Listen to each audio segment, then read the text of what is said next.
Jurídico News. O nosso foco é focar você nas leis. Boa noite.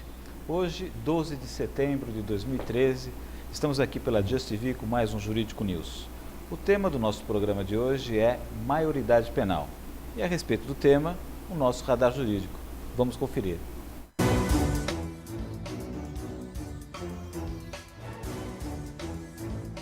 Esses dois carros que haviam sido roubados em Goiânia nas últimas semanas, agora foram recuperados por homens do Serviço de Inteligência da PM no setor Fim Social. Estavam em poder desse menor de 16 anos que tem 15 passagens pela polícia. Através de uma denúncia anônima aí, nos informaram que havia um veículo abandonado. Aí, através dessa denúncia, a equipe de inteligência do 13º Batalhão fez algumas diligências aí, conseguiu localizar esse menor de idade aí, que estava vigiando esse carro aí para posteriormente conduzir para algum local ermo aí. O que acontece? Esse carro ele foi roubado, eles adulteraram a placa dele. A princípio a gente puxou a placa, o carro normal, mas depois posteriormente foi verificado que eles clonaram o veículo, a placa era de outro veículo. Do Saveiro. Da Saveiro. E aí o menor foi conduzido, está sendo autuado por artigo 180, receptação. Como você mesmo disse, já tem várias passagens há muito tempo no mundo do crime. Ele tem 15 passagens pela polícia por quais crimes? Por tráfico de drogas, roubo, receptação. Então, é um menor aí que há muito tempo no mundo do crime. A lei nossa facilita, né? O menor de idade não fica preso. E é isso aí, mais uma passagem aí para esse menor. Os colegas de vocês aqui, policiais, estavam dizendo que ele já é bastante conhecido e pintou o cabelo agora. É para facilitar, para dificultar ser reconhecido? Justamente. Tingiu o cabelo aqui, segundo ele, para mudar um pouco. Aí já é conhecido, velho conhecido da Polícia Civil e da Polícia Militar. Esses carros aí eu só comprei eles mesmo, velho. Não tem nada a ver com esses carros aí, não.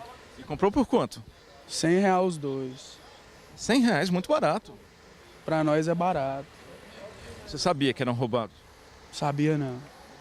Você tem 15 passagens pela polícia em tão pouco tempo? É. E não pensa não em sair desse mundo? Quero é mais. Quanto mais, melhor. Por quê? Porque funciona desse jeito o bagulho. Não tem medo não do futuro? Tem não. A morte chega pra todos. E para falar sobre o tema, maioridade penal, temos a honra de receber aqui em nossos estúdios o Dr. Egberto de Almeida Penido, que é juiz de direito, titular da primeira vara da Infância e Juventude da capital, membro da Coordenadoria da Infância e Juventude do Tribunal de Justiça do Estado de São Paulo e coordenador do Centro de Estudos de Justiça Restaurativa da Escola Paulista da Magistratura. Muito obrigado por ter aceito o nosso convite. Boa noite, seja bem-vindo, Excelência. Boa noite, doutor Luiz. A respeito do nosso radar jurídico, Sim. Uma pergunta que não quer calar logo de cara. Lá na vara em que Vossa Excelência é juiz titular, é comum esse tipo de delitos praticados pelas crianças e adolescentes que são ali levadas para a sua vara, Excelência? Bom, eu trabalho numa vara que lida com adolescentes em conflitos com a lei. Então, todos que, em tese, estão ali, entraram em conflito, praticar em tese um ato infracional. Agora, vendo esse vídeo, lógico que a gente fica reativo, né? Com uma situação dessa, uma fala de deboche, né? Mas posso afirmar com muita tranquilidade que isso é absolutamente excepcional. Eu faço em média 20 audiências por dia, né? Dou um número de sentenças aí extremamente expressivo e a maioria dos adolescentes, não de menor, mas os adolescentes, pessoas em sua dignidade, que praticaram um dano, né? Não tem esse tipo de comportamento, né? Essa visão de que a lei gera uma impunidade, a lei, particularmente o Estatuto da Criança e do Adolescente, para mim é absolutamente equivocada. O que tenho visto, né, é ao contrário, né, uma sequência de respostas do Estado muito mais rápidas na vara da infância e juventude, né, que tem gerado reflexões efetivas, né, e se nós formos analisarmos, o grau de reincidência de adolescentes é muito menor que adulto.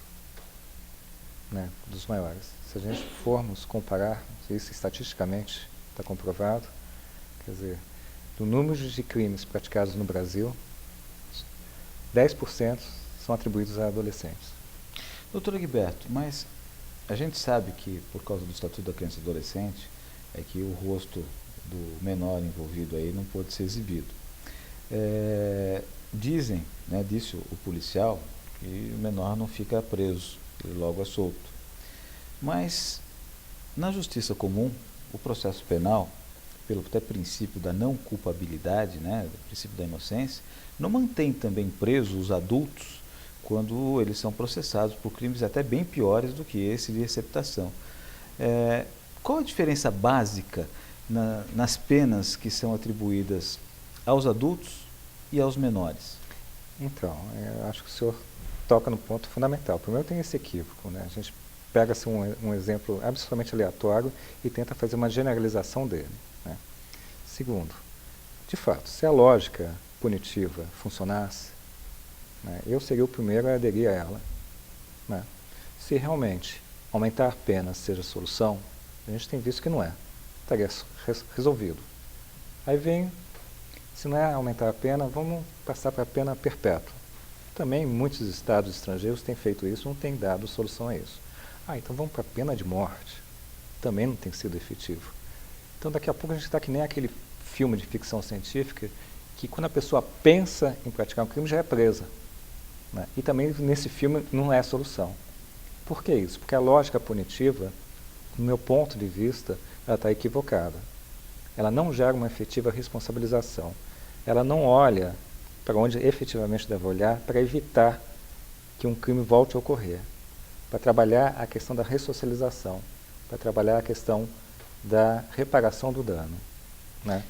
Doutor Egberto, é bem colocado. A nossa Constituição diz que é dever de se cuidar das nossas crianças e adolescentes, a família, o Estado, aliás, a família, a sociedade e o Estado nessa ordem.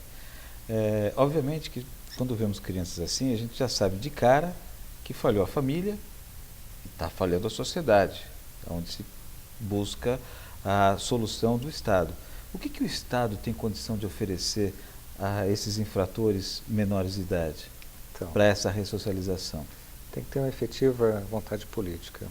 O Estado também tem que ressignificar a sua forma de atuação, entendendo que agora a gente está numa dinâmica de articulação de rede, uma lógica sistêmica, né, de poder compartilhado e não poder sobre o outro, né. Isso é um grande aprendizado para o Estado, né. Tem que priorizar realmente, né. Se você tem um adolescente com problema de drogadição, praticando roubos em função disso, não adianta um juiz chegar na frente desse menino e falar: escuta, agora você vai receber uma medida socioeducativa de liberdade assistida, semi-liberdade ou internação, seja o que for. Se você não trabalhar a família, se você não trabalhar, não dar condições efetivas desse menino romper o vício, né? Isso é quase covardia se o Estado não possibilitar os instrumentais necessários para romper essa lógica de violência, né? Isso que o ECA coloca, né, traz como legislação, né? O problema do ECA não é o que está posto na lei, é a forma de efetivá-los, é a vontade política de efetivação nesse sentido. Quais são as penas básicas de ressocialização que estão no ECA, no Estatuto da Criança e Adolescente? Você tem um leque muito grande, né? Todos com uma visão de corresponsabilidade. Você vai desde uma advertência, que é uma chamada, passa por uma reparação de danos, por uma prestação de serviço à comunidade, por uma liberdade assistida, né, que a pessoa tem que ir toda semana conversar com o técnico, ter orientações, se não comparecer pode ficar internado até 3 meses, vai para uma semi-liberdade e terminamos com uma internação que pode perdurar aí até 3 anos. E muitos cumprem esse prazo, e muitos cumprem. Então essa visão também que passou no esporte anterior, no radar, de que a nossa lei para adolescentes ela gera impunidade, é equivocada. Os meninos estão cumprindo, sim, estão tendo respostas, sim, certo? Óbvio que há casos esporádicos, certo?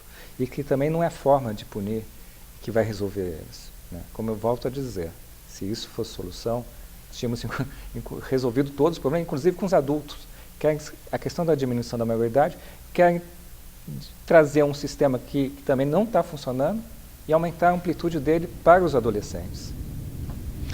Na questão da internação, que é a mesma coisa que prisão, não é isso? Quando o menor é internado e o adulto ele é preso.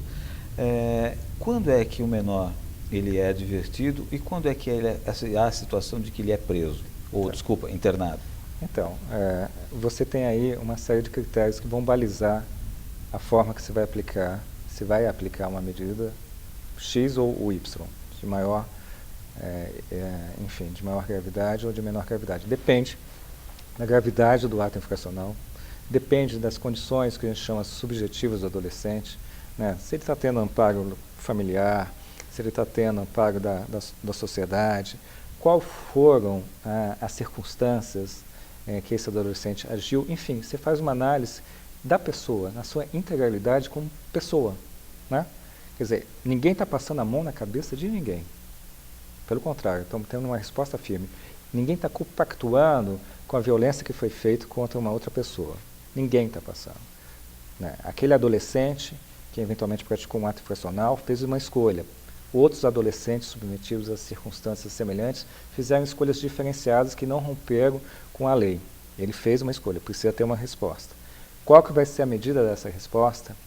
Vai depender desses critérios todos. Uma análise, né, da integralidade desse adolescente como pessoa. Família, onde que ele está, se está com problema de drogadição. E aí você faz um feixe de ações, né, numa lógica não só de dar uma resposta, né, de trazer uma consciência para ele, por que ele agiu daquela forma, quais foram as causas que levaram ele a agir daquela forma, como é que ele pode reparar o dano, mas envolvendo a corresponsabilidade da família e da comunidade. Aí você estabelece qual é a medida socioeducativa que vai ser posta. Não sei se eu consegui responder de uma forma clara. Sim, perfeitamente. No caso desse radar jurídico, desse menor que apareceu, ele estava sendo ali preso por receptação de 2 carros. Pelas vestes e até pela mentalidade de um menor de 16 anos, a gente sabe que não poderia ser o responsável por uma receptação. Deve ter um adulto por trás dele. Existe na maioria dos crimes previstos no Código Penal a previsão de dolo, né, aquilo que a gente chama de intenção. Vossa Excelência, na experiência que tem como juiz da Vara da Infância e Juventude, entende que um menor de 18 anos tem a intenção de praticar o crime do qual normalmente ele é levado na Vara da Juventude, acusado de ter praticado? Então, na grande maioria das vezes não tem, certo? Nós estamos falando de crianças e adolescentes, né? Uma das razões de ser do Estatuto da Criança e do Adolescente foi exatamente perceber que nós estamos trabalhando com pessoas, né, com personalidades em formação, né? Pessoas que estão numa fase de vida que realmente vão testar limites, pessoas que o impacto de uma resposta estatal, de uma pena, é completamente diferente, né? Pessoas que muitas vezes não que isso isente, né, a responsabilidade delas, mas não tem o alcance, né, da medida das suas ações, né? Então, o que eu tenho visto no meu dia a dia é ao contrário. Quando o adolescente percebe que vai ter uma resposta firme do Estado, inclusive reportagens desse tipo, gera o efeito oposto que aparentemente buscam alcançar, porque é exatamente falando essas falas que eventualmente levam a equívocos por parte de adolescentes e adultos que acham que realmente não vão ficar impunes e quando chegam na vara veem que a realidade é diferente, né? Alguns, um percentual pequeno, né, de adolescentes chegam, mas achando que realmente vai ser livre porque tem esse tipo de reportagem. E de repente, mas eu vou ficar internado provisoriamente? Mas eu vou pegar uma internação? Né?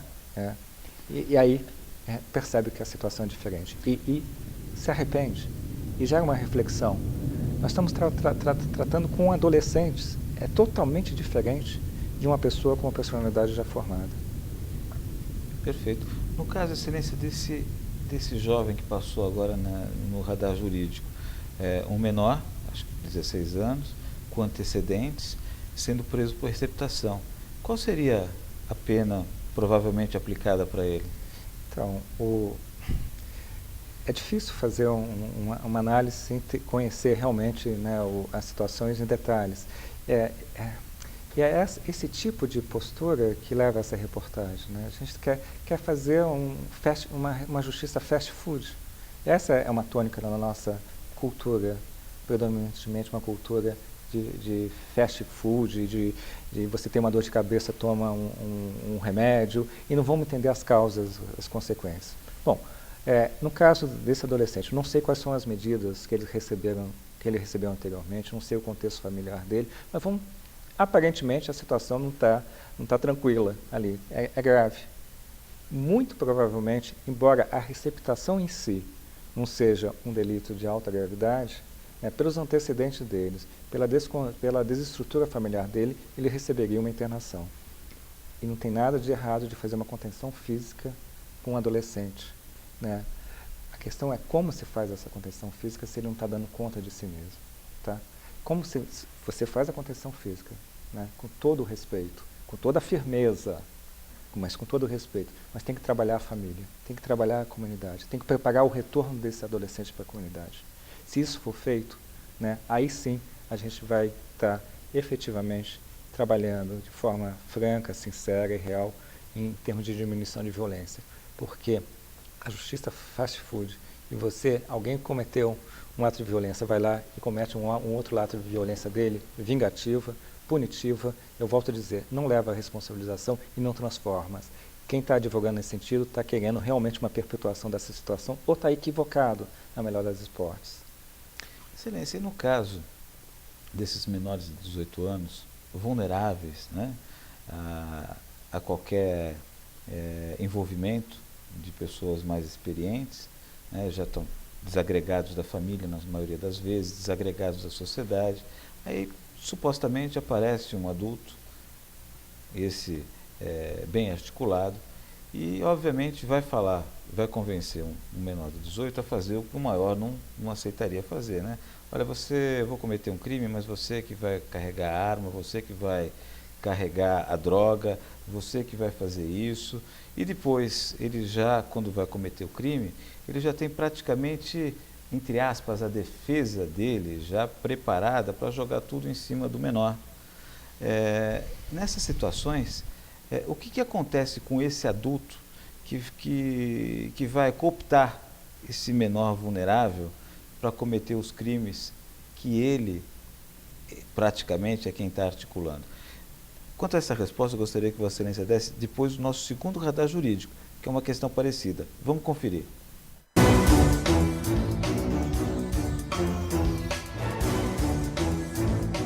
Os uniformes são de uma empresa em que o adolescente de 16 anos e o jovem de 19 já trabalharam. Eles usaram as roupas para ir até Guarapari buscar esse tablete de crack de quase 1 quilo. A polícia militar fazia uma operação na Barra do Jucu, em Vila Velha, quando o ônibus em que o adolescente e o jovem de 19 anos estavam foi parado.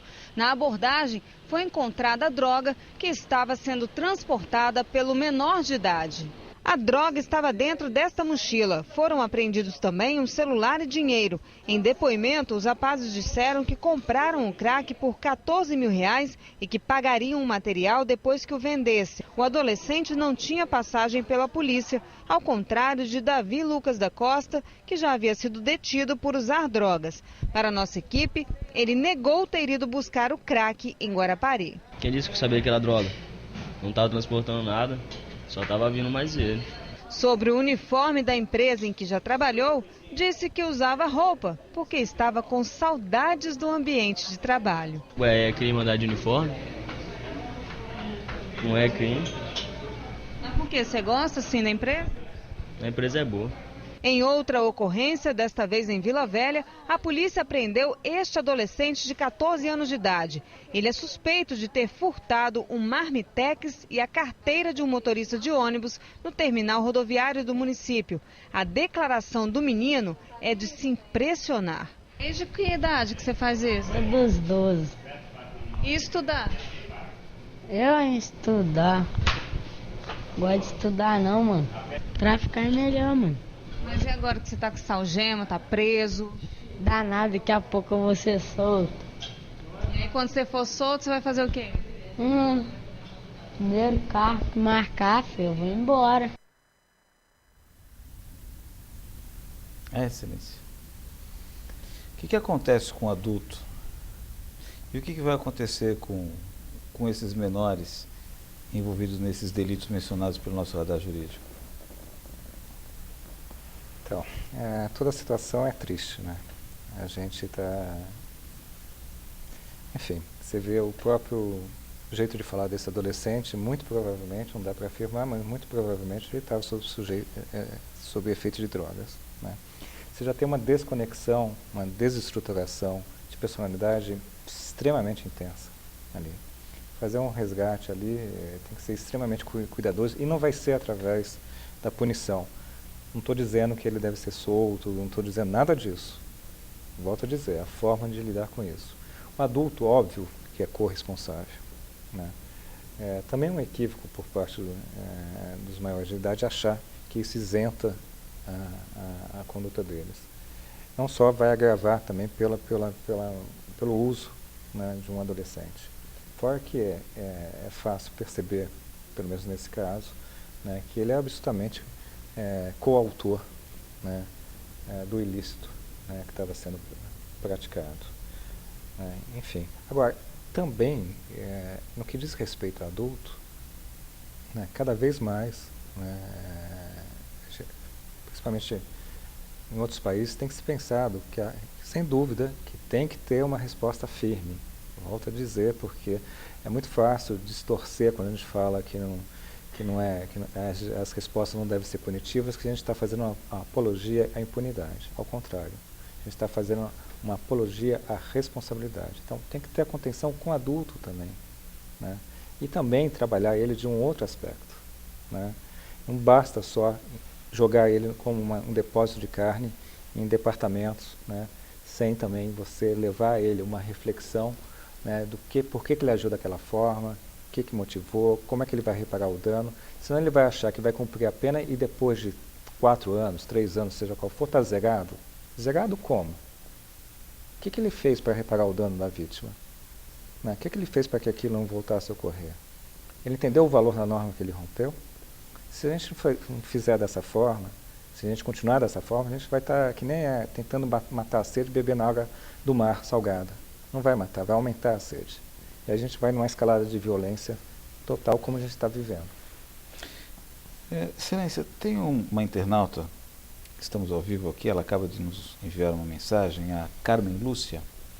Ela pergunta o seguinte: como fazer para que um menor que tenha cometido um crime por falta de estrutura familiar ou problemas sociais, após ir para o internato, não volte a cometer crimes, mas sim se sinta inserido na sociedade? O sistema atualmente não é repressor ao invés de integrador? A pergunta é ótima. Ela traz uma situação, né, que é extremamente desafiante para o Estado. Mas não por outro motivo que o Estatuto da Criança e do Adolescente colocou, né, que você tem a responsabilidade individual de quem agiu, fez uma escolha e agiu causando dano ao outro, mas você tem a responsabilidade da família, no caso do exemplo que ela traz, a família está desestruturada, e tem a responsabilidade da sociedade e tem a responsabilidade do Estado, né? A nossa sociedade, ela tem que perceber, né, que faz parte desse processo, né? Diz respeito a ela. Todo um adolescente, que é o nosso futuro, a gente está falando do nosso futuro, das nossas crianças e adolescentes, dos nossas crianças e adolescentes, né? Quando faz uma escolha, quando faz uma ação que causa dano, quer dizer que toda a sociedade falhou, né? Então ela também é chamada, tem que vir a campo, coisa que no Brasil não é muito comum, e se envolver, né, através de diversos tipos de ações, né? E o Estado também tem que entender que precisa investir em clínicas de drogadições, precisa investir em esporte, precisa investir em cultura. No caso de exemplo desse, né, sem uma estrutura familiar, tem que ter, depois de um período certamente de internação que esse adolescente vai fazer, que tem que ser feito de uma forma qualificada, preparando o retorno dele certamente ele vai ficar abrigado, vai ser inserido numa família de adoção, né? E eventualmente, se a sociedade se envolve, pode oferecer programas de emprego, programas de envolvimento. Normalmente, eu volto a dizer, o que eu tenho visto, né, nos nossos jovens, se o trabalho é bem feito, né, o resgate, a reintegração social ocorrem, né? Ações no Brasil vêm ocorrendo, como de justiça restaurativa, que tem mostrado na prática que nós não estamos falando de uma utopia, nós estamos falando de situações reais que é possível sim, mas precisa ter vontade política e precisa investir, certo? O Estado precisa investir. E vai ver que aparentemente, né, isso pode ter um custo, mas a médio e longo prazo tem uma diminuição de custo no gasto estatal, porque o gasto de manter uma internação de presídio é muito alto. É justamente isso que eu pergunto para Vossa Excelência. Algumas mídias irresponsáveis veiculam direto noticiários a respeito desses fatos isolados envolvendo essas crianças e adolescentes. Dá-se uma impressão para o cidadão leigo que a maioria dos crimes estão sendo cometidos por crianças e adolescentes e que eles não podem ser presos e que ficam impunes. Aí aproveita esse noticiário um político, né, que quer canalizar votos para ele e apresenta um projeto para diminuir a maioridade penal. Como é que se pode envolver a sociedade para que ela tenha a responsabilidade que está prevista na Constituição e que Vossa Excelência bem colocou, que depois da família, a sociedade tem que participar disso, não basta só o Estado? O que a sociedade, como é que ela pode ser envolvida, o que o Estado pode fazer pela sociedade ou a sociedade para ajudar o Estado nesse programa dessa solução das nossas crianças de hoje, que serão os adultos de amanhã, ao invés de diminuir a maioridade, visando interná-los, né, em semelhantes penitenciárias que estão lotadas de presos e não resolve absolutamente nada, estão superpopulosas, e outras para crianças e adolescentes que também superpopulosas e não vai se resolver nada. O que Vossa Excelência acha que seria o mais adequado a se fazer, até para a mídia poder orientar melhor a população?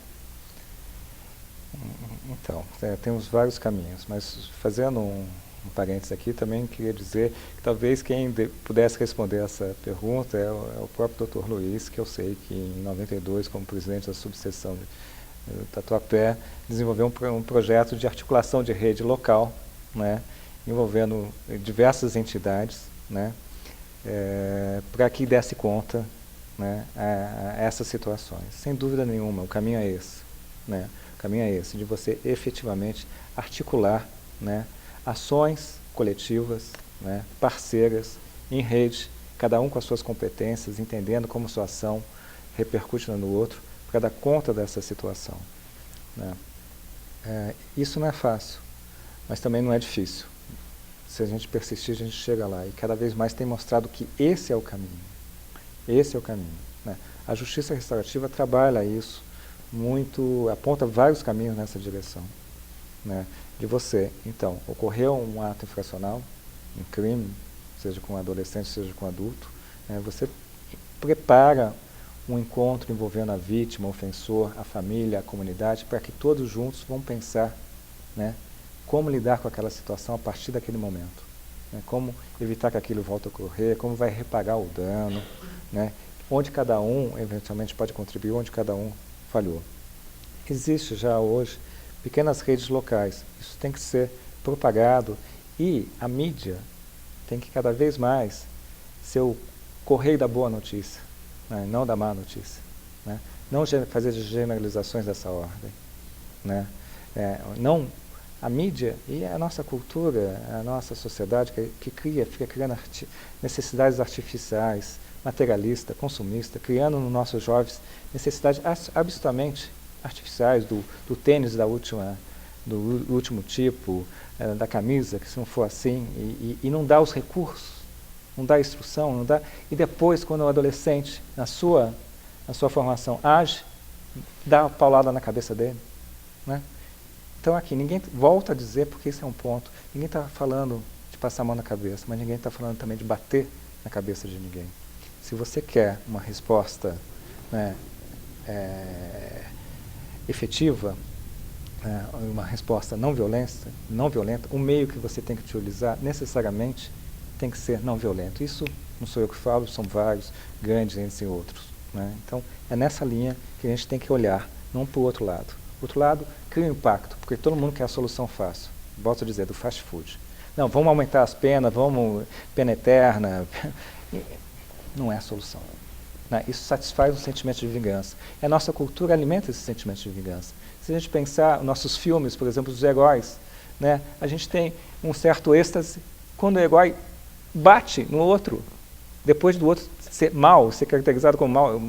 E as pessoas não são pretas nem brancas, elas têm uma série de nuances, né? Nós também. Então temos que olhar para essas nuances, né?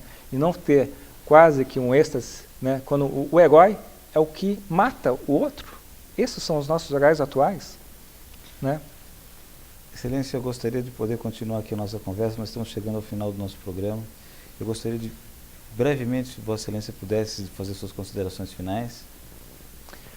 Bom, primeiro agradecer essa oportunidade, essa temática está aí extremamente presente e muito feliz esse programa e realmente abrir espaço para essas outras visões, fazendo um contraponto, né, e mostrando que a realidade pode ser diferente e é diferente, né, é fundamental. Então, parabenizar o senhor, Dr. Luiz, pela essa oportunidade de dizer que eu não estou trazendo aqui, né, uma fala isolada, volto a dizer, uma fala utópica, uma fala esotérica, mas eu estou trazendo o meu testemunho de ações práticas que estão ocorrendo e são efetivas, né, que dão resultados. E dizer que eu efetivamente sou otimista, que apesar de tudo, aparentemente, apesar dessa fala da mídia, né, generalizante, o que eu vejo é que a nossa humanidade ela vem caminhando, né, cada vez mais com uma diminuição de violência. Aparentemente não, mas sim.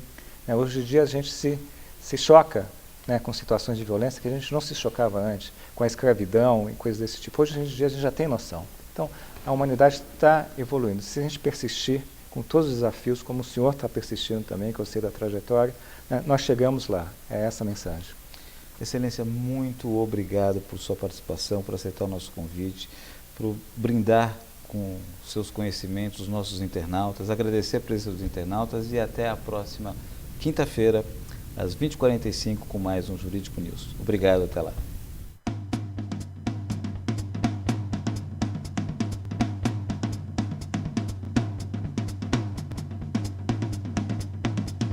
Jurídico News. O nosso foco é focar você nas leis.